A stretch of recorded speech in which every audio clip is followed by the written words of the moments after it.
L'histoire s'intitule Le pouce de Saint-Pierre. Et maintenant à vous, tante Jane, annonça Raymond West. Oui, tante Jane, nous attendons quelque chose de vraiment épicé, insista Joyce Lampière, mutine. Vous vous moquez de moi, mes enfants, répondit Miss Marple avec calme. Vous pensez que parce que j'ai vécu dans ce coin perdu toute ma vie, il est probable que je n'ai pas eu d'expérience intéressante. Dieu me garde de considérer l'existence villageoise comme paisible, après les révélations que vous nous avez faites, tante Jane, s'écria Raymond. Comparé à Sainte Mary Mead, le monde entier semble bien paisible et terne. La nature humaine est presque partout la même, vois-tu, mon enfant. Mais on a naturellement l'occasion de l'observer de plus près dans un village. Vous êtes vraiment exceptionnelle, tante Jane, dit Joyce enthousiaste. J'espère que cela ne vous ennuie pas que je vous appelle tante Jane.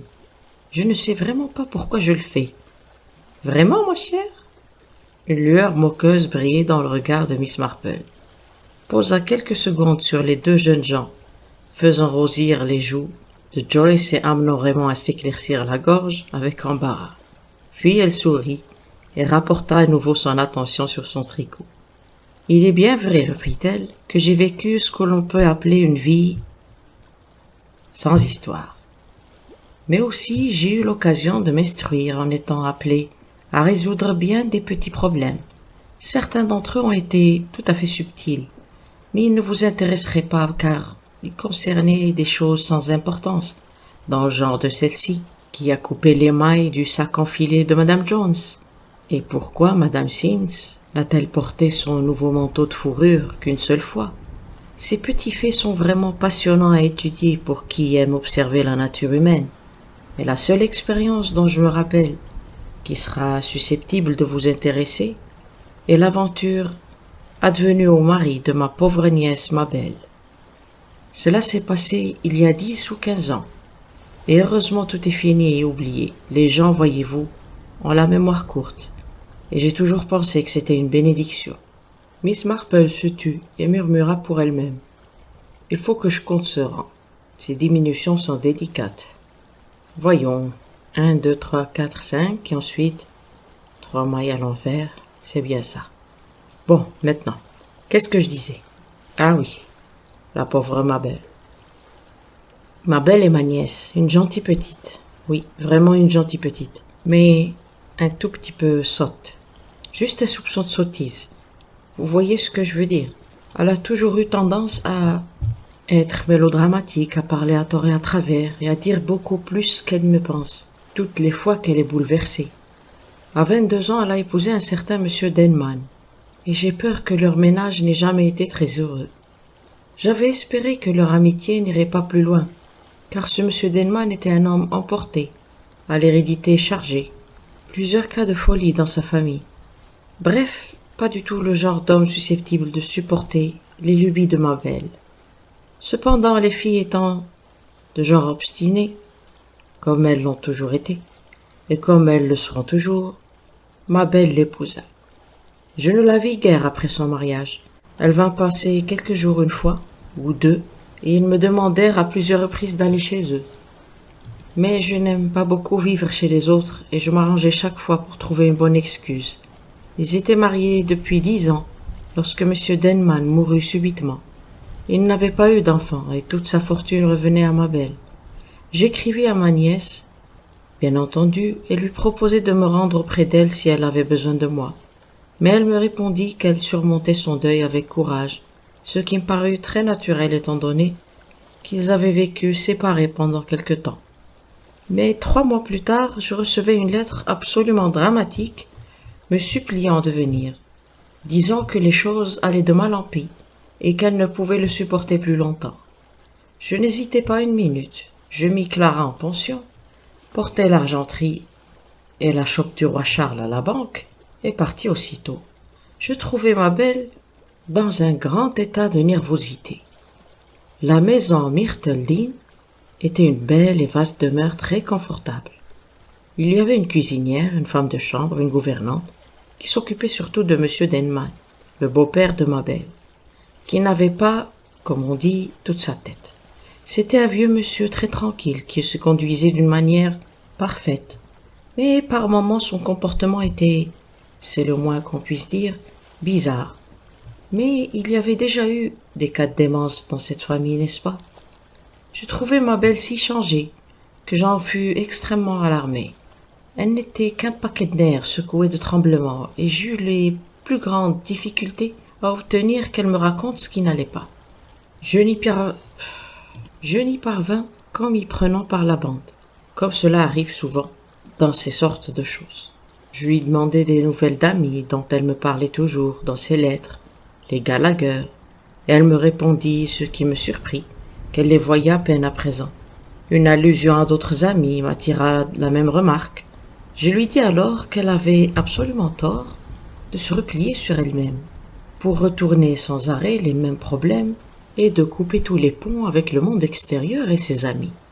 Alors elle s'emporta et lâcha la vérité.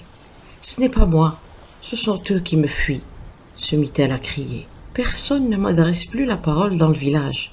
Lorsque je descends la grande rue, les gens s'écartent comme s'ils ne m'avaient jamais vu ou ne m'avaient jamais parlé. Je suis comme une espèce de lépreuse. C'est affreux. Je n'en peux plus. J'ai l'intention de vendre la maison et de m'en aller. Mais pourquoi après tout? M'en irais-je ainsi? Je n'ai rien fait. » J'étais plus troublé que je ne puis l'exprimer. D'ailleurs, c'est très simple. Je tricotai alors un cache-nez pour la vieille Madame Hay, et dans mon émotion, je laissai tomber 2 mailles, et je ne m'en aperçus que bien longtemps après. « Chère ma belle, dis-je, tu me stupéfies. Explique-moi la raison de tout cela. » Même lorsqu'elle était enfant, il était très difficile d'obtenir des réponses précises de ma belle, et en cette circonstance, j'eus également beaucoup de mal à ce qu'elle réponde clairement à mes questions. Elle me tint d'abord de vagues propos sur la méchanceté des gens désœuvrés, qui n'ont rien de mieux à faire que des commérages, et sur ceux qui passent leur temps à mettre des idées dans la tête des autres. « Bon, j'ai compris, finis-je par lui dire. Il circule évidemment des bruits à ton propos. Lesquels? Tu le sais mieux que n'importe qui, et tu vas m'en parler. »« C'est si méchant, » gémit ma belle. « Bien sûr, c'est toujours méchant, » répliquai-je vivement. « Va, tu n'as rien à m'apprendre sur la mentalité des gens, donc explique-moi en bon anglais, ma belle, ce qu'ils racontent. » Alors je sus tout. La mort subite de Geoffrey Denman avait provoqué des rumeurs. En fait, et en bon anglais comme je lui avais dit, les gens accusaient ma belle d'avoir empoisonné son mari. Comme vous le savez, il n'y a rien de plus odieux que les racontars, rien de plus difficile à combattre. Lorsque les gens parlent dans votre dos, il est impossible de répondre et de nier. Alors les rumeurs vont grossissant, de proche en proche, sans qu'on puisse les arrêter. J'étais pour ma part certaine d'une chose. Ma belle était incapable d'empoisonner qui que ce fût. Et je ne voyais pas pourquoi elle aurait la vie gâchée et pourquoi sa maison lui deviendrait insupportable, parce que, selon toute probabilité, elle avait fait quelque chose de sot et même de stupide. « Il n'y a pas de fumée sans feu, dis-je. Dis-moi à présent, ma fille, ce qui a lancé les gens sur cette piste. Il y a eu forcément quelque chose au départ. » Continuant à s'exprimer d'une manière incohérente, ma belle déclara qu'il n'y avait rien du tout, sauf, bien sûr, que la mort de Geoffrey avait été tout à fait imprévue. Il avait semblé très bien la veille au soir, pendant le dîner, et puis au cours de la nuit, il s'était senti très mal. On avait appelé le médecin, mais le pauvre était mort quelques minutes après l'arrivée du docteur, qui attribua le décès à la consommation de champignons vénéneux. Je me doute que ce genre de mort aussi rapide a dû mettre instantanément les langues en action, mais certainement pas sans quelque chose d'autre. Est-ce que tu t'étais disputé avec Geoffrey ou quelque chose de ce goût-là? Elle reconnut qu'il s'était querellé la veille au cours du déjeuner. Et les domestiques vous ont entendu. Elle n'était pas dans la salle à manger. Oui, mais elle n'était probablement pas loin derrière la porte. Je ne connaissais que trop bien le timbre aigu, hystérique de ma belle. Lorsqu'elle s'énervait, et Geoffrey Denman lui aussi criait très fort lorsqu'il était en colère. Vous vous êtes disputé à quel propos ce jour-là? Oh, comme toujours, c'était toujours la même chose, il suffisait d'un rien. Geoffrey éclatait aussitôt en reproches, disait des choses abominables, et je lui lançais à la tête ce que je pensais de lui. Vous vous querelliez souvent? Ce n'était pas de ma faute. Ma chère enfant, peu importe que ce soit de ta faute ou pas. Nous ne discutons pas de cela dans un endroit comme celui-ci. Les affaires privées sont un peu celles de tout le monde. Et ton mari et toi, vous vous querelliez sans cesse. Or, vous avez eu une discussion particulièrement violente un certain matin, et la nuit suivante, ton mari mourrait brusquement d'une mort mystérieuse. Est-ce bien tout, ou y a-t-il encore autre chose? Je ne comprends pas ce que vous voulez dire par autre chose, dit ma belle d'un ton maussade. Ce que je dis tout simplement, ma chère petite, si tu as fait quelque geste stupide, pour l'amour de Dieu, ne me le cache pas. Je désire seulement faire tout ce que je peux pour te rendre service. Rien ni personne ne peut m'aider sauf la mort, répliqua ma belle d'une manière un peu ridicule. Fais un peu plus confiance à la Providence, mon enfant, et dis-moi ce que tu me caches encore, car je suis certaine à présent qu'il y a quelque chose d'autre que tu ne m'as pas dit. Je la connaissais bien, et même lorsqu'elle était enfant, je savais quand elle me disait pas l'entière vérité. Cela me demanda un certain temps, mais je finis par tout savoir. Elle était allée dans la matinée à la pharmacie acheter de l'arsenic, et elle avait signé le registre naturellement, le pharmacien avait bavardé. « Quel est ton docteur ?»« Le docteur Rawlinson. Je le connaissais de vue, et pour exprimer toute ma pensée, c'était ce que j'appellerais un vieux gâteux. J'ai trop d'expérience de la vie pour avoir une confiance aveugle dans les médecins. Certains sont des hommes intelligents, mais d'autres le sont beaucoup moins, et la plupart du temps, les meilleurs d'entre eux ne savent pas ce que vous avez. Pour ma part, je n'ai jamais affaire ni aux médecins ni à leurs remèdes. Tout en pensant de la sorte, je m'habillai et m'en allai sonner chez le docteur Rawlinson. Il était exactement tel que je l'avais imaginé. Un gentil vieux monsieur aimable, confus, la vue si basse qu'il en était pitoyable, légèrement sourd et, en plus de tout cela, susceptible au dernier degré. Il monta sur ses grands chevaux dès que je lui parlais de la mort de Geoffrey Denman. Se lança dans la description des différentes espèces de champignons comestibles, et ainsi de suite. Il avait questionné la cuisinière et elle avait reconnu qu'un ou deux des champignons qu'elle avait fait cuire avaient paru un peu bizarres. Mais comme on lui avait vendu dans une boutique de confiance, elle avait décidé qu'ils étaient bons quand même. Plus elle y réfléchissait, depuis l'accident, plus elle pensait évidemment qu'ils n'étaient pas comme d'habitude. C'était tout. J'appris que Denman ne pouvait déjà plus ni parler ni avaler à l'arrivée du médecin, et qu'il mourut quelques secondes ou quelques minutes plus tard. Le docteur semblait parfaitement satisfait du certificat qu'il avait délivré. Mais je ne pus déterminer quelle part d'obstination et quelle part de véritable certitude il avait dans son attitude. Je rentrai directement à la maison et demandai à ma belle de me dire franchement pourquoi elle avait acheté cet arsenic. Tu devais bien avoir quelque idée en tête. Ma belle fondit en larmes. Je voulais me suicider. J'étais trop malheureuse et je voulais en finir. Est-ce que tu as encore cet arsenic? Non, j'ai jeté. Je restai là, tournant et retournant les choses dans ma tête. Qu'est-il arrivé lorsqu'il s'est senti malade? Il t'a appelé? Non, elle secoua la tête. Il a sonné plusieurs fois et la femme de chambre a fini par entendre. Elle a réveillé la cuisinière et elles sont descendues jusqu'à Dorothy, la femme de chambre. L'aperçut, il lui fit peur, il délirait. Elle laissa la cuisinière près de lui et courut me chercher. Je me précipitai dans la chambre et compris tout de suite qu'il était très malade. Malheureusement, Brewster, qui s'occupe du vieux, M. Denman, était absente pour la nuit, et je ne savais que faire. J'ai envoyé Dorothy chercher le médecin. Je suis resté avec la cuisinière, mais après quelques minutes, je n'ai pas pu supporter de le voir si malade. C'était trop épouvantable. Je me réfugiai dans ma chambre en m'enfermant à double tour. Quelle réaction maladroite et égoïste!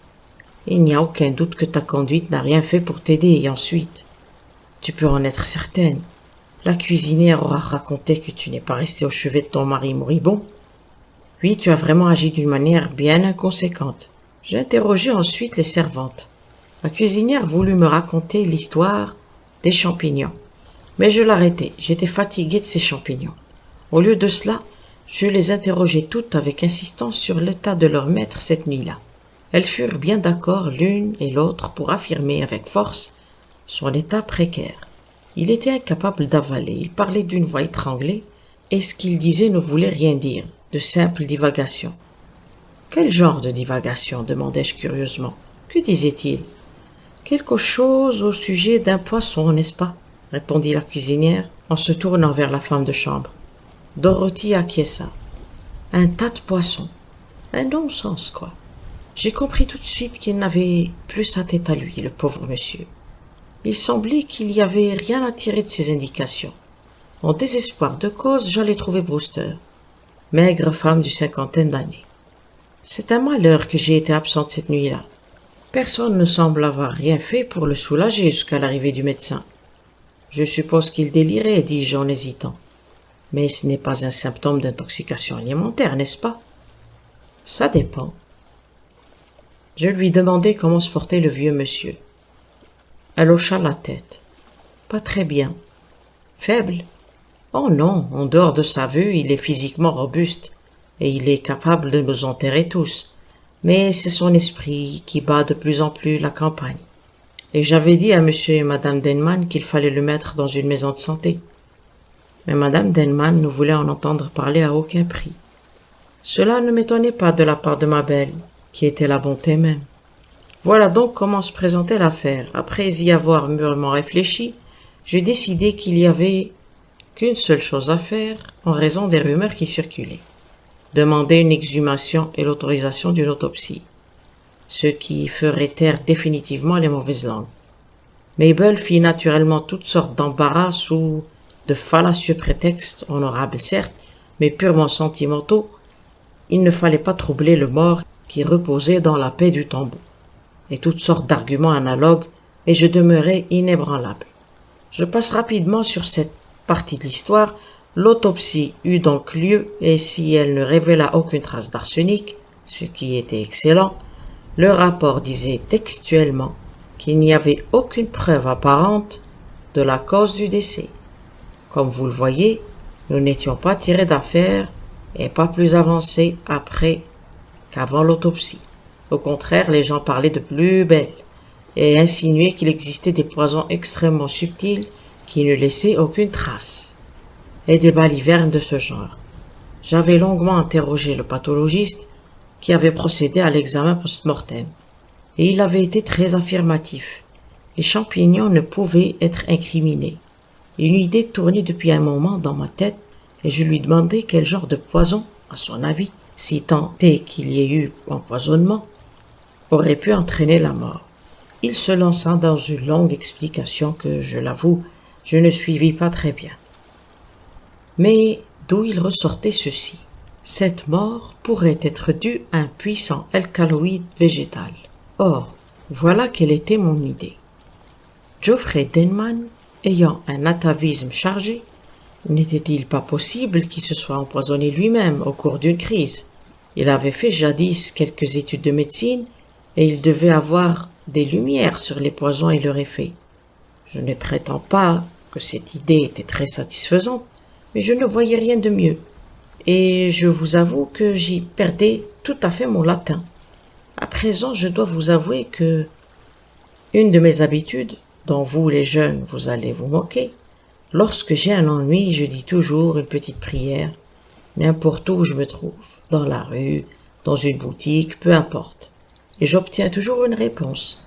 Elle peut paraître parfois insignifiante et sans rapport avec le sujet qui m'occupe, mais pourtant un lien existe toujours. Quand j'étais petite, j'avais cette phrase épinglée au-dessus de mon lit. Demandez et vous recevrez. Et je l'ai jamais oubliée. Donc le matin en question, je marchais dans la grande rue et j'adressais une prière fervente au ciel. Je fermai une seconde les yeux et lorsque je les rouvris, devinez quelle fut la première chose que je vis?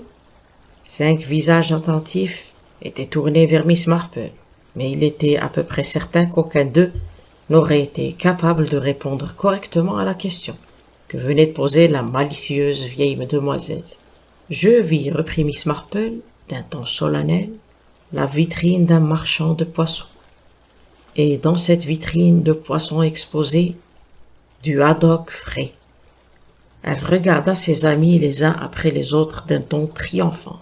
« Seigneur, soupira Raymond, Du haddock frais en réponse à une prière? Oui, Raymond, répliqua Miss Marple d'un ton sévère, et il n'est pas nécessaire d'être irrévérencieux à ce sujet. Le doigt de Dieu est partout. La seconde chose que je vis ensuite, ce furent les taches noires, les marques du pouce de Saint-Pierre. C'est une légende, vous savez, le pouce de Saint-Pierre, et cela me ramena à mes préoccupations. J'avais besoin de la foi même de Saint-Pierre. Je fis un rapprochement entre les deux choses, la foi et le poisson. Sir Henry se moucha avec quelque précipitation, et Joyce se mordit les lèvres. Et ensuite, qu'est-ce que cela me rappela? Tout naturellement ce que la cuisinière et la femme de chambre m'avaient dit. Le mourant avait parlé de poisson. Je fus dès lors convaincu, tout à fait convaincu, que la solution du problème résidait dans ces mots. Et je rentrai à la maison bien décidé à aller au fond des choses et à découvrir la vérité. Miss Marple fit une pause, puis elle reprit son explication. Vous est-il jamais venu à l'esprit que nous sommes énormément guidés par ce que l'on appelle, je crois, le contexte? Il y a à Dartmoor un lieu dénommé les Moutons Gris. Si vous bavardez avec un paysan de l'endroit et que vous fassiez allusion aux moutons gris, il comprendra sans doute que vous parlez des pierres groupées en cercle de la lande connues sous ce nom. Mais il est possible aussi que vous fassiez allusion au temps. De la même manière, si vous pensez aux prières en question et qu'un étranger saisisse une bribe de la conversation, il peut supposer que vous faites allusion au temps. De même, lorsque nous rapportons une conversation, nous ne répétons presque jamais les mots exacts. Nous en employons d'autres qui nous semblent signifier exactement la même chose. Partant de ce raisonnement, j'interrogeai séparément les deux servantes.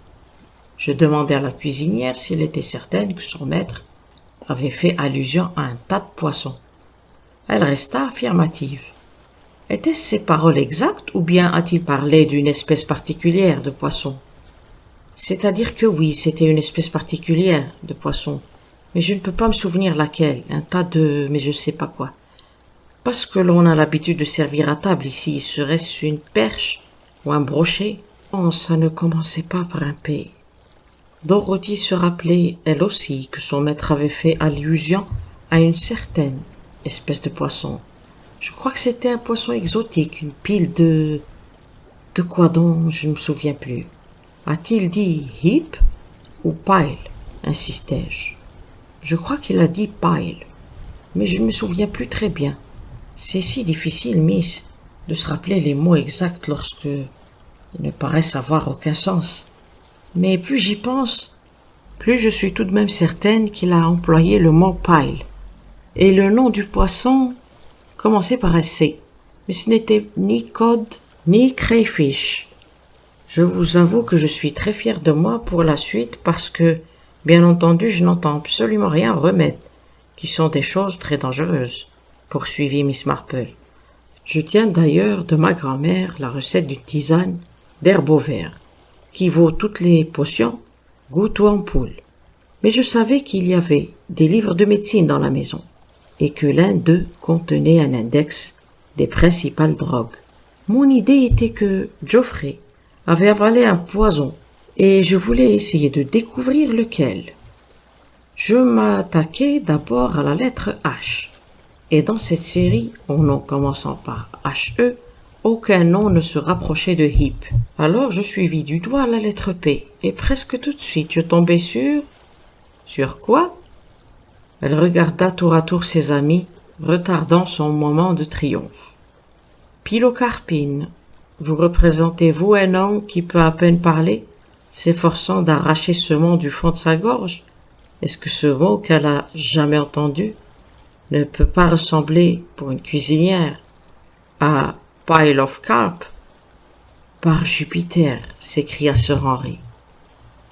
Je ne l'aurais jamais découvert, avoua le docteur Pender. Très intéressant, vraiment très intéressant, convint M. Petrick. Je me reportai rapidement à la page indiquée et je lus tout le paragraphe consacré à la pilocarpine. J'y appris qu'elle avait une action sur les yeux et diverses autres choses encore, mais rien qui semblait avoir trait à notre affaire. Cependant, à la fin, j'arrivai à une phrase plus importante. A été employée avec succès comme antidote à l'empoisonnement par l'atropine. La lumière se fit dans mon cerveau d'une manière aussi éblouissante qu'indescriptible. Je n'avais jamais pensé, tout à fait, que Geoffrey Denman avait voulu se suicider. Alors cette nouvelle solution était non seulement possible, mais il était indiscutable qu'elle était la bonne, parce que toutes les pièces s'emboîtaient d'une manière parfaitement logique. Je n'essaierai même pas de deviner, déclara Raymond West, dépité. Dites-nous tout de suite, tante Jane, ce qui vous paraissait si clair. Je n'entends certes rien à la médecine, reprit Miss Marple, mais il y a quelque chose que je sais tout de même. Lorsque j'ai mal aux yeux, le médecin m'ordonne de mettre quelques gouttes de sulfate d'atropine dans chaque œil. Je filai d'un trait au premier étage, entrai dans la chambre du vieux M. Denman, et n'y allai pas par 4 chemins. Monsieur Denman, je sais tout, lui dis-je carrément. Pourquoi avez-vous empoisonné votre fils? Il me fixa pendant 1 minute ou 2, et ma foi c'était un beau vieillard.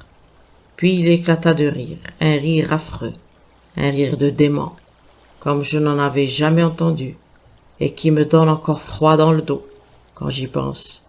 Je n'avais entendu ce genre de rire qu'une seule fois auparavant, lorsque la pauvre Madame Jones perdit la tête. Oui, dit-il enfin, j'ai réussi à avoir Geoffrey.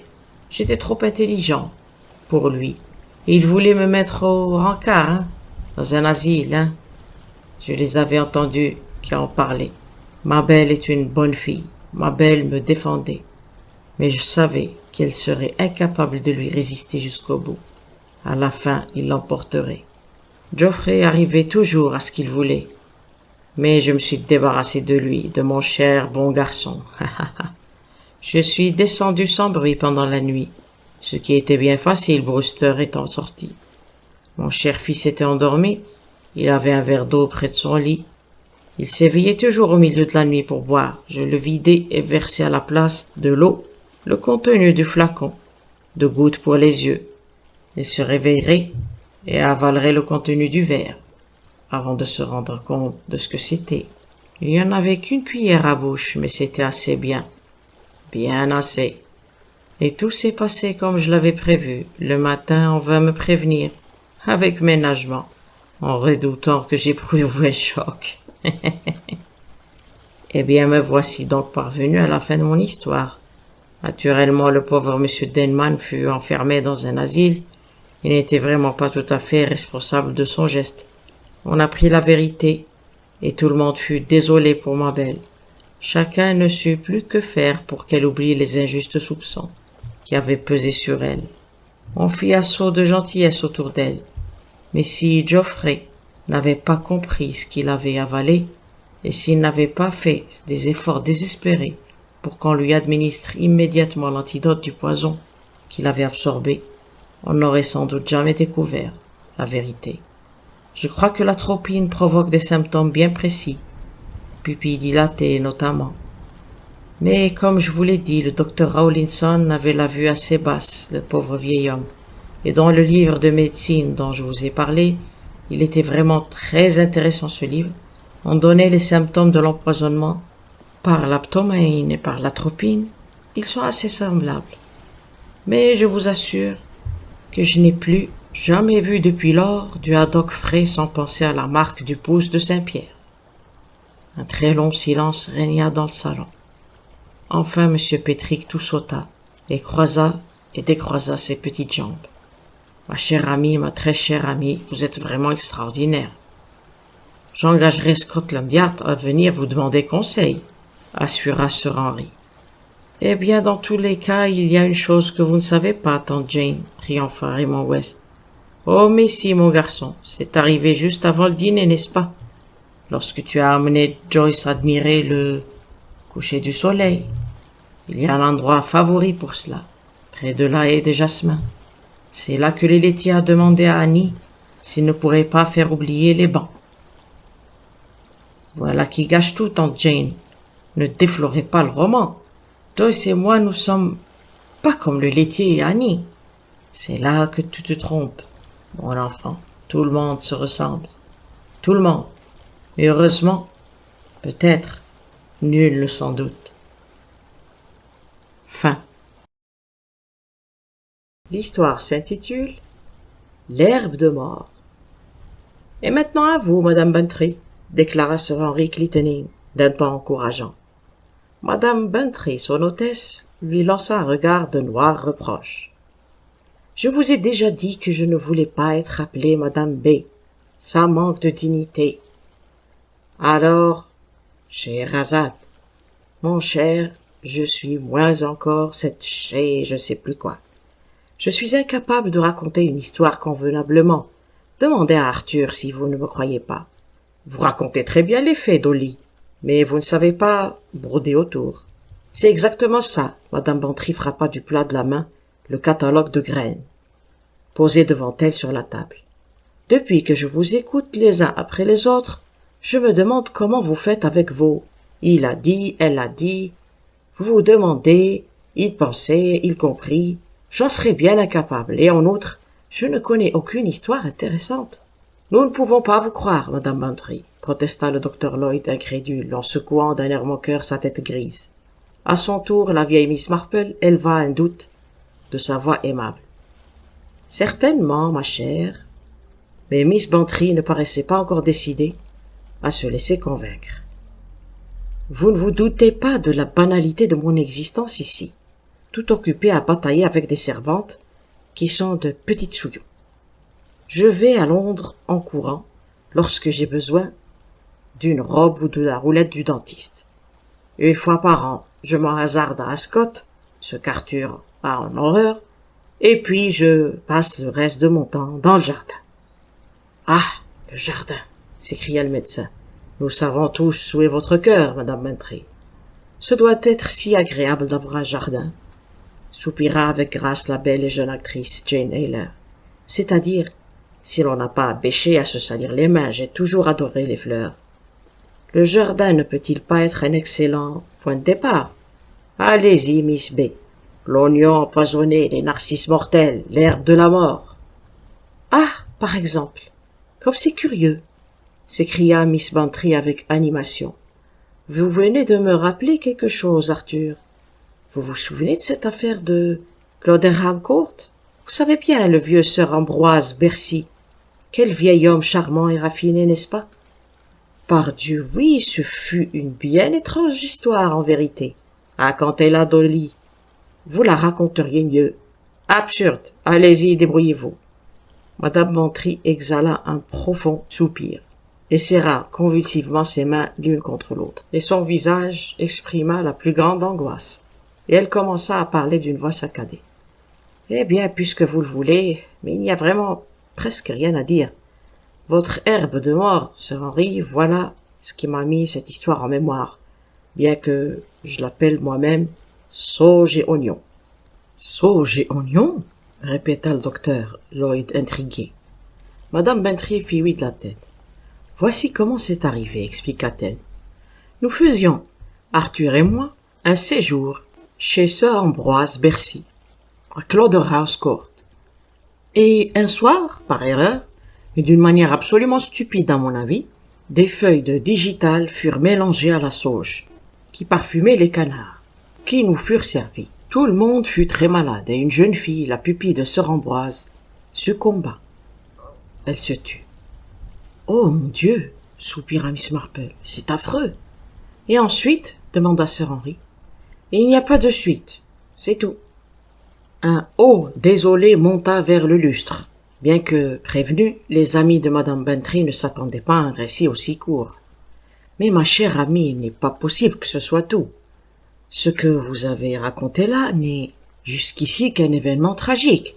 Ce n'est pas un problème. » « Évidemment, il y a autre chose, » se défendit Madame Bantry. « Mais si je vous le disais, vous comprendriez tout de suite. » Elle ajouta d'une voix plaintive. « Je vous l'ai dit, je suis incapable de raconter une histoire d'une manière intéressante. »« Qu'à cela ne tienne, ma chère, » décréta Sir Henry, en s'asseyant bien droit dans son fauteuil et en mettant son monocle.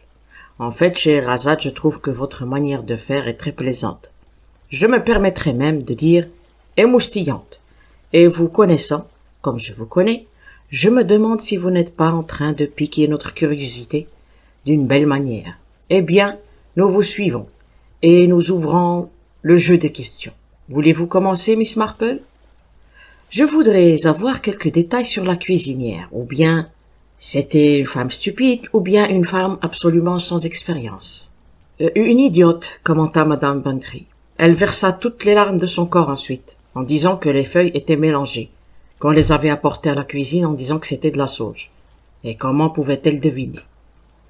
Personne ne pouvait penser à sa place, observa Miss Marple. Était-ce une femme d'un certain âge et bonne cuisinière? Oh, excellente, affirma Madame Bantry. À vous, Miss Elliot, dit Sir Henry.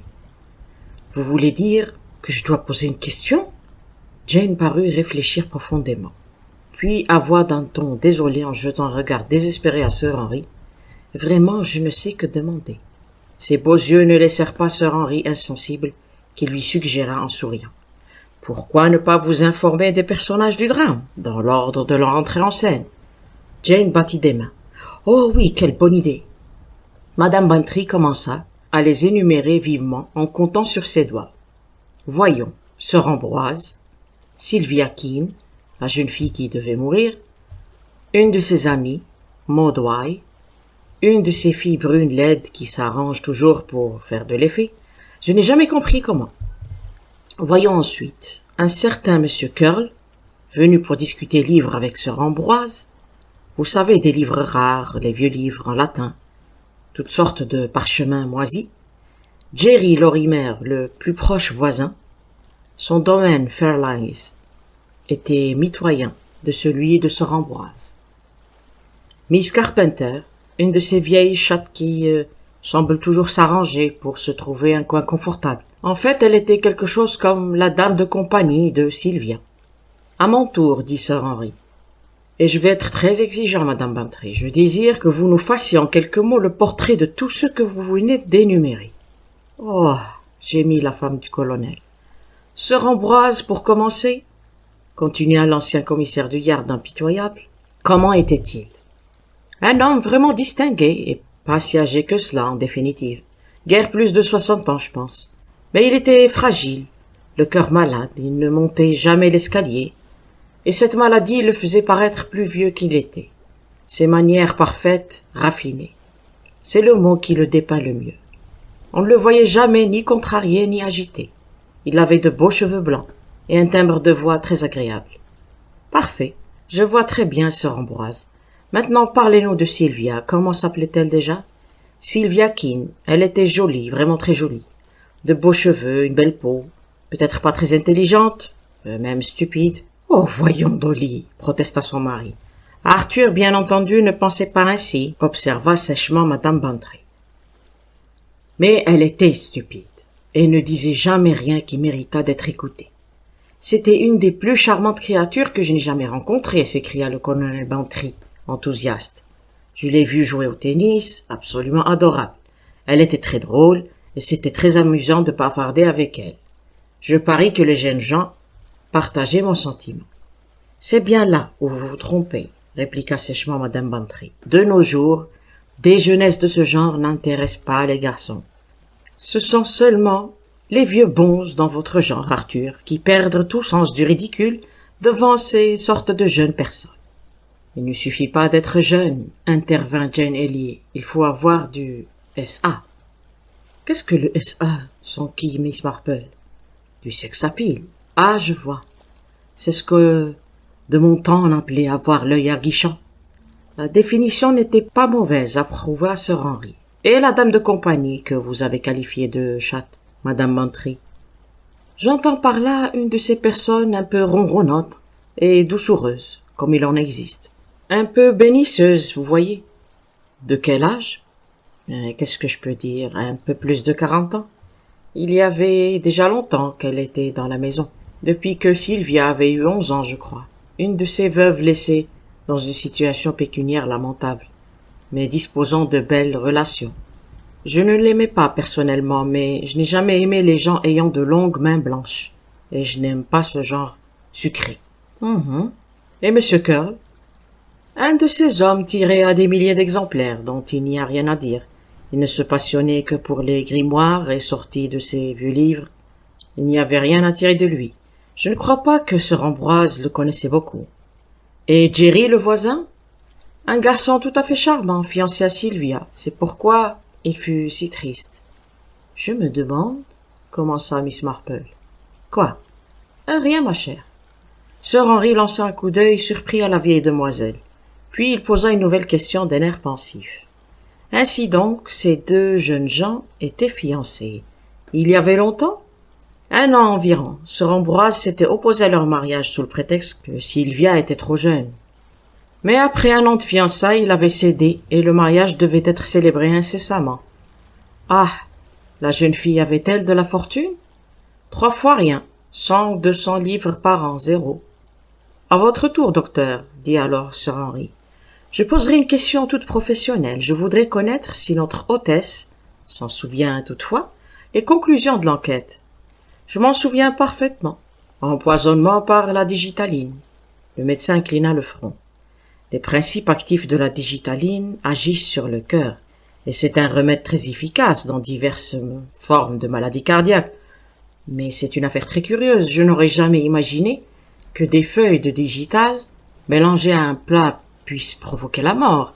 Il est très exagéré de prétendre que l'absorption de feuilles ou de baies vénéneuses puisse entraîner une issue fatale. L'extraction des alcaloïdes contenus dans ces sortes de végétaux demande de multiples manipulations de laboratoire. Cela me fait penser, intervint Miss Marple, qu'il y a quelques jours, Madame MacArthur avait envoyé quelques bulles à Madame Toomey, et que celle-ci, ne se souvenant plus, les avait pris pour des oignons et les a préparés en sauce. Ils ont tous été très malades. Mais ils n'en sont pas morts, dit le docteur Lloyd. Non, ils n'en sont pas morts, admit Miss Marple. Une fille que je connaissais est morte d'une intoxication alimentaire, dit Jane Elliot. Continuons notre enquête sur ce crime, conseilla Sir Henry. Un crime? Je croyais qu'il s'agissait d'un accident, dit l'actrice. Si c'était un accident, remarqua Sir Henry, avec affabilité, je ne crois pas que Madame Bantry nous aurait raconté cette histoire. Non, à mon avis, il y avait quelque chose de beaucoup plus grave. Je me souviens d'un cas. Quelques amis bavardaient après dîner. Les murs étaient garnis de toutes sortes de vieilles armes. Faisant mine de plaisanter, l'un des invités saisit un vieux pistolet d'arçon et le braqua sur un autre invité. Le pistolet était chargé et le coup partit. L'homme fut tué. L'enquête révéla la machination. Quelqu'un avait chargé l'arme en secret, et le même personnage avait orienté ensuite la conversation dans le sens qu'il souhaitait pour amener le résultat final espéré. L'homme qui avait tiré était, lui, parfaitement innocent. Il me semble que nous nous trouvons en face du même problème. Ces feuilles de digital ont été volontairement mêlées à la sauge en sachant quel serait le résultat. Puisque nous disculpons la cuisinière, nous pouvons la mettre hors de cause, n'est-ce pas? La question qui se présente, alors tout naturellement, est celle-ci. Qui a ramassé les feuilles et qui les a portées à la cuisine? Il m'est très facile de vous répondre, dit Miss Bantry, tout au moins de répondre à la deuxième partie de votre question. C'est Sylvia elle-même qui a apporté les feuilles à la cuisine. Il lui incombait tous les jours d'aller ramasser salades, herbes, carottes, tendres, bref, tout ce que les jardiniers ne cueillent jamais à point. Il déteste vous donner les légumes jeunes et tendres, préférant attendre qu'ils soient énormes et durs, ce qui les remplit d'orgueil. Sylvia et Madame Carpenter avaient pris l'habitude de faire ces petites choses elles-mêmes, et il y avait vraiment des feuilles de digital qui poussaient parmi la sauge, dans un coin, de sorte que l'erreur était tout à fait possible. Mais est-ce que Sylvia les ramassa elle-même? Personne ne l'a jamais su, on l'a seulement supposé. Les suppositions sont dangereuses, dit Sir Henry. Mais je suis certaine que ce n'est pas Madame Carpenter, poursuivit Madame Bantry. Ce matin-là, nous sommes sortis toutes les deux après le petit déjeuner. Il faisait exceptionnellement chaud et beau pour un début de printemps, et nous nous sommes promenés sur la terrasse en bavardant. Sylvia est allée seule au jardin, mais je l'ai aperçue un peu plus tard, bras dessus, bras dessous, avec cette Maud Wye. Elles étaient très bonnes amies alors? Demanda Miss Marple. Oui, Madame Bantry parut vouloir ajouter quelque chose, mais elle se ravisa. Elle était là depuis longtemps? Poursuivit encore la vieille demoiselle. Depuis une quinzaine. Il y avait une hésitation dans la voix de madame Bantry. Vous n'aimiez pas Miss Why? Demanda Sir Henry. Mais si. L'angoisse avait fait place à l'hésitation dans la voix de madame Bantry. Vous nous cachez quelque chose, madame Bantry, dit Sir Henry. Je me demandais, mais ça m'ennuie un peu, murmura Mrs. Marple. Quand vous êtes-vous demandé? Lorsque vous avez dit que ces jeunes gens étaient fiancés, vous avez ajouté que cette circonstance rendait l'accident plus triste. Mais si vous voyez ce que je veux dire, votre intonation n'était pas exactement en rapport avec vos paroles. Vous ne paraissiez pas très convaincu. Vous êtes terrible, s'écria madame Bantry amusée. Vous paraissez toujours tout savoir. Oui, il est vrai que je pensais à quelque chose, mais je ne sais pas au juste, si je dois le dire ou non. Vous devez, dit Sir Henry, quels que soient vos scrupules, il ne faut rien nous cacher. Eh bien, c'était simplement ceci. Un soir, en fait, la veille de la tragédie, je descendais sur la terrasse un peu avant le dîner. La fenêtre du salon était ouverte et j'aperçus par hasard Jerry Lorimer et Maud Why. Ils s'embrassaient. Je l'ignorais bien entendu si ce geste était dû à l'une de ces occasions qui font le larron ou... Bref.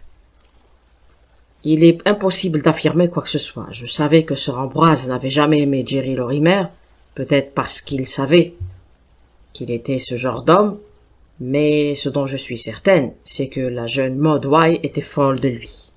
Et il suffisait d'observer la manière dont elle le regardait, lorsqu'elle n'était pas sur ses gardes, et je pense aussi qu'ils étaient mieux faits l'un pour l'autre que Sylvia et lui ne l'étaient.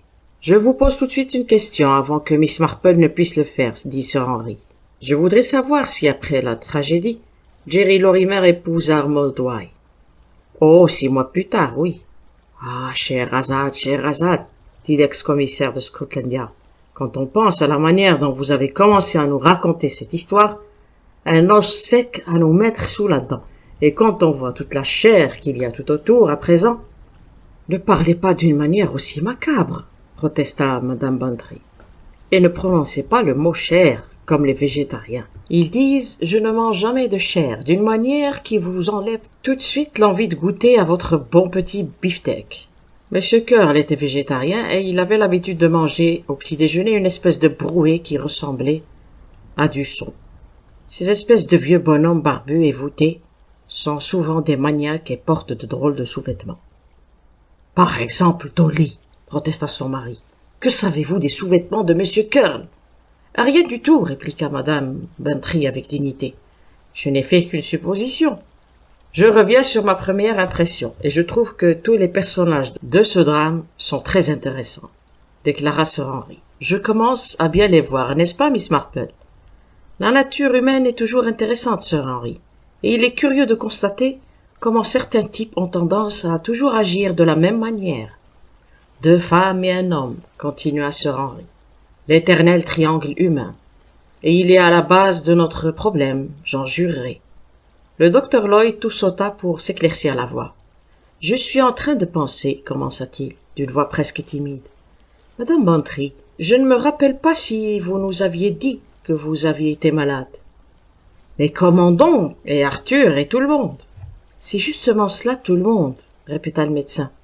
Vous voyez ce que je veux dire? Dans l'histoire que Sir Henry nous a racontée, tout à l'heure, un homme en a tué un autre. Il n'a pas tué tout le monde.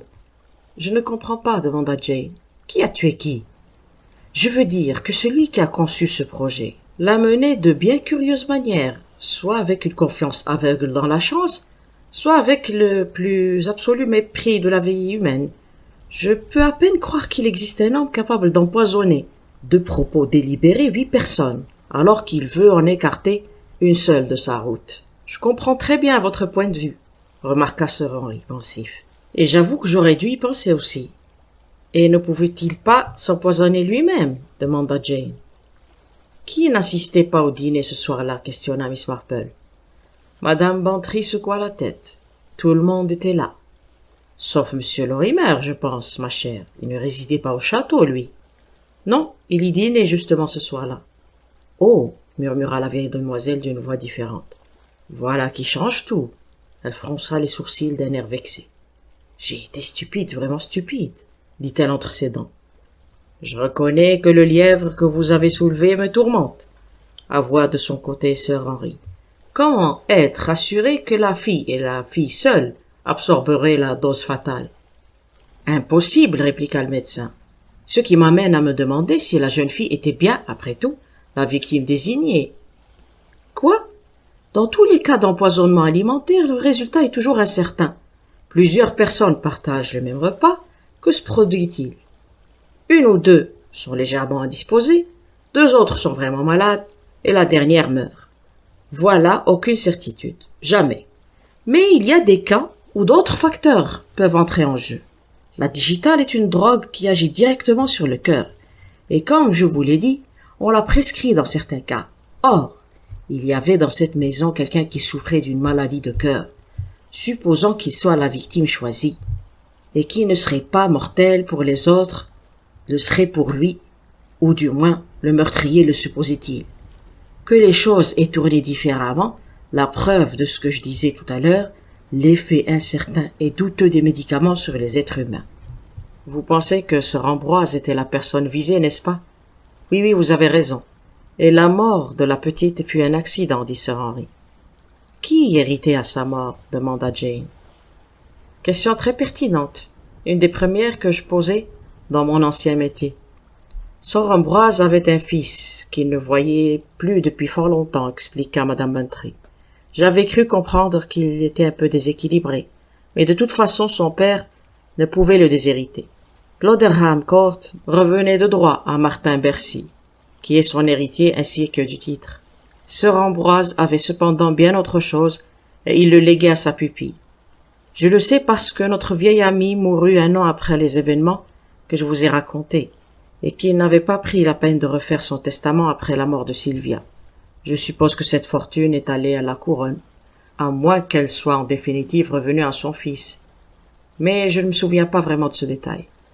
De sorte que seul un fils absent, et la jeune fille était directement intéressée par sa disparition, dit sir Henry pensif. Cela ne semble pas très prometteur. Et l'autre femme, celle que madame Bantry appelle la chatte, était-elle mentionnée dans le testament? Demanda Jane. Rien pour elle, dit madame Bantry. Miss Marple, vous n'écoutez plus? Remarqua sir Henry. Vous êtes très loin de nous. Je pense au vieux monsieur Badger, le pharmacien. Il avait une très jeune gouvernante. Assez jeune pour être non seulement sa fille, mais sa petite-fille. Sa seule famille, ses neveux et ses nièces, était pleine d'espoir et devait calculer ce que leur apporterait sa mort. Eh bien, le croiriez-vous? On apprit lorsqu'il mourut qu'il avait épousé cette jeune femme en secret depuis 2 ans. Bien entendu, M. Badger était un pharmacien, un homme assez ordinaire et vulgaire, tandis que Sir Ambroise Bercy, au dire de madame Bantry, était un monsieur. Mais voyez-vous, dans ce domaine la nature humaine est partout la même. Il y eut une courte pause. Sir Henry lança un coup d'œil perçant à Miss Marple, qui lui répondit par un regard gentiment moqueur de ses yeux bleus. Jane Eyre rompit le silence. Comment était cette madame Carpenter? Jolie femme? Oui, mais dans le genre comme il faut. Elle avait une voix très agréable, précisa le colonel. Moi, j'appelle ça une voix ronronnante, lança madame Bantry. Ronronnante, répéta-t-elle. C'est vous que l'on traitera de chatte un de ces jours, Dolly. Je ne déteste pas être une chatte chez moi, répliqua la bonne dame. Je n'aime pas beaucoup les femmes, vous le savez bien. J'aime les hommes et les fleurs. Excellent goût, dit sir Henry, surtout pour avoir cité les hommes les premiers. La bonne éducation, mon cher, souligna madame Bantry. Eh bien, à présent, que pensez-vous de mon petit problème? Je n'ai trahi personne et cependant, j'ai été très clair, n'est-ce pas? Arthur, est-ce votre avis? Oui, ma chère, je ne pense pas que le Jockey Club fasse une enquête. Alors, au premier de ces messieurs, dit la bonne dame en désignant sir Henry du doigt. Je crains d'être prolixe parce que, voyez-vous, je n'ai aucune certitude. D'abord, sir Ambroise, certainement, n'avait pas voulu organiser un suicide original et, par ailleurs, il n'avait rien à gagner de la mort de sa pupille, donc, écartons-le. Monsieur Curl, aucune raison de tuer la fille. S'il avait voulu atteindre sir Ambroise, ça n'aurait été que pour dérober 1 ou 2 manuscrits qui n'auraient manqué à personne. Donc le motif est trop mince pour être valable. Je pense donc, malgré les soupçons de madame Bantry, à propos des sous-vêtements de M. Curl qu'il est hors de cause. Venons-en à Miss White. Aucun motif de tuer Sir Ambroise. Motif de tuer Sylvia considérable. Elle voulait le fiancé de la jeune fille, et elle le voulait avec impétuosité, d'après ce qu'a pu surprendre Madame Bantry. Étant allée dans le jardin avec Sylvia, elle avait donc eu l'occasion de ramasser les feuilles. Nous ne pouvons donc pas écarter cette jeune fille aussi catégoriquement que les autres. Le jeune Lorimer, à présent, il avait deux motifs. S'il se débarrassait de sa fiancée, il pouvait épouser l'autre. Quoiqu'il paraisse un peu radical de tuer pour se débarrasser d'une fiancée. Qu'est-ce qu'une promesse rompue de nos jours? Et si Sir Ambroise mourait? Il épouserait une riche héritière au lieu d'une fille sans le sou, ce qui avait une importance plus ou moins grande selon son état de fortune. Venons-en à présent à Madame Carpenter. J'ai quelques soupçons à son sujet, ses mains blanches d'une part, et son excellent alibi pendant que l'on cueillait les légumes de l'autre. Je me suis toujours méfié des trop bons alibis. Bref, si j'avais en définitive à parier contre quelqu'un, ce serait contre Maud White, parce qu'il y a beaucoup plus de preuves contre elle que n'importe qui d'autre. Au suivant, dit Madame Bantry en désignant le médecin du doigt. Je pense que vous vous trompez, Clinton, en supposant que l'on visait la jeune fille. Je suis convaincu que le meurtrier voulait éliminer Sir Ambroise. Je ne crois pas que le jeune Mortimer avait la compétence voulue pour préparer un tel crime. Et je pencherais plutôt pour Madame Carpenter, car elle vivait depuis longtemps dans la famille et elle connaissait l'état de santé de Sir Ambroise, et pouvait très bien s'arranger pour que la petite Sylvia, qui était plutôt stupide, cueille les feuilles voulues. Motif, j'avoue que je ne le vois pas, mais peut-être que Sir Ambroise avait, quelques années plus tôt, fait un testament sur lequel elle figurait, et je ne trouve rien de mieux. Madame Bantry fit signe à Jane Elliot. Je ne sais que dire, à moins peut-être ceci, commença la jeune actrice. Pourquoi la jeune fille n'aurait-elle pas tout fait elle-même? C'est elle, après tout, qui apportait les feuilles à la cuisine. Et vous avez dit que Sir Ambroise était opposé à son mariage. Une fois son tuteur mort, elle aurait l'argent et pourrait se marier tout de suite. Elle en savait aussi long sur la santé du vieux monsieur que Madame Carpenter. Le doigt de Madame Bantry se tourna vers Miss Marple. Elle lui sourit affectueusement. « À vous, Madame la maîtresse d'école. Sir Henry a fait une excellente thèse et le docteur Lloyd a vu très juste. Tout semble très clair à la suite de leurs remarques. Seulement, je ne sais pas si le docteur Lloyd s'est exactement rendu compte de l'importance d'une de ces remarques. Vous avez dit que, n'étant pas le médecin de Sir Ambroise, vous ne pouviez pas dire quelle était l'affection cardiaque dont il souffrait. Je ne vois pas très bien où vous voulez en venir, Miss Marple, observa le médecin. À ceci, vous supposez que la digitaline était contraire à la forme de maladie de cœur dont il souffrait. Mais c'était justement peut-être le contraire. Comment cela? On l'ordonne cependant souvent, en cas d'affection cardiaque, n'est-ce pas? Certes, Miss Marple, mais... Je veux dire qu'il pouvait très bien avoir de la digitaline chez lui, sans avoir besoin d'en donner la raison. Supposons que vous vouliez empoisonner quelqu'un avec une dose mortelle de digitaline. La manière la plus simple et la plus commode ne serait-elle pas de lui faire absorber des feuilles de digital en même temps qu'à d'autres?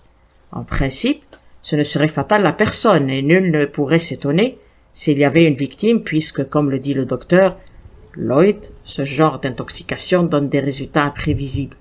Il est donc sans doute peu probable que quelqu'un se soit inquiété de savoir si la jeune fille n'avait pas bu une infusion ou une boisson quelconque.